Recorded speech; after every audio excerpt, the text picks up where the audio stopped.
Hello guys, চলে এসেছি আজকে নতুন ব্লগে আপনাদের কাছে লাইভে এলাম আসমানি পুতুল চ্যানেলে নতুন রেসিপি নিয়ে। কাঁচা ইলিশ, পদ্মার ইলিশটা বড় ছিল, ধরছিল না, তাই ফ্রিজে রেখেছিলাম লেজটা কেটে। রেসিপি বানাবো, সাথে থাকুন। কেটে কুটে পরিষ্কার করে নেব। এই যে কেটে নিয়েছি, এবার ধুয়ে লবণ হলুদ দিয়ে দেব। এই যে দিয়ে দিলাম, দিয়ে রেস্টে 2 মিনিটের মতো রেখে এদিকে ঝিঙে ডাল বানিয়ে নেব। এই যে দেখুন, ঝিঙের ডাল হয়ে গেছে। এই যে ঝিঙে ডাল বানিয়েছি, এটা রেখে দেব। রেখে দিয়ে একটা কড়াই নিয়ে নেব। কড়াইয়ের মধ্যে সর্ষে বাটা, কাঁচামরিচ দিয়ে পোস্ত, কাজু বাটা দিয়ে দিয়েছি।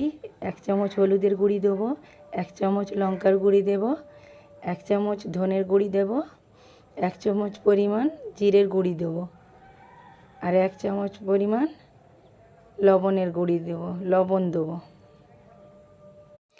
1 চামচ লবণ দিলাম।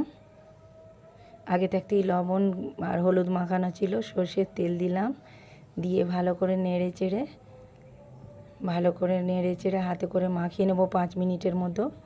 সুন্দর ঘ্রাণ আসবে, সুন্দর ঘ্রাণ আসে গেলে পারে তারপরে মাছটা দিয়ে নেড়ে চেড়ে আবার মেখে নেব 2 মিনিটের মতো। মাছটা দিয়ে 2 মিনিটের মতো মাখা হয়ে গেছে। এবার হাত ধোয়া জলটা দিয়ে দেবো সামান্য পরিমাণ, দিয়ে এতে 10 মিনিটের মতো গ্যাসের ফ্লেম হাই করে বানিয়ে নেব। একটু টমেটো ফোড়ন দিয়ে দেবো। এই যে হয়ে গেছে দেখুন। এবার সার্ভ করব। আপনারা বেশি বেশি করে কমেন্ট করবেন, কেমন হয়েছে বলবেন, সাবস্ক্রাইব করবেন আমার চ্যানেলটা। সুস্থ থাকবেন, ভালো থাকবেন।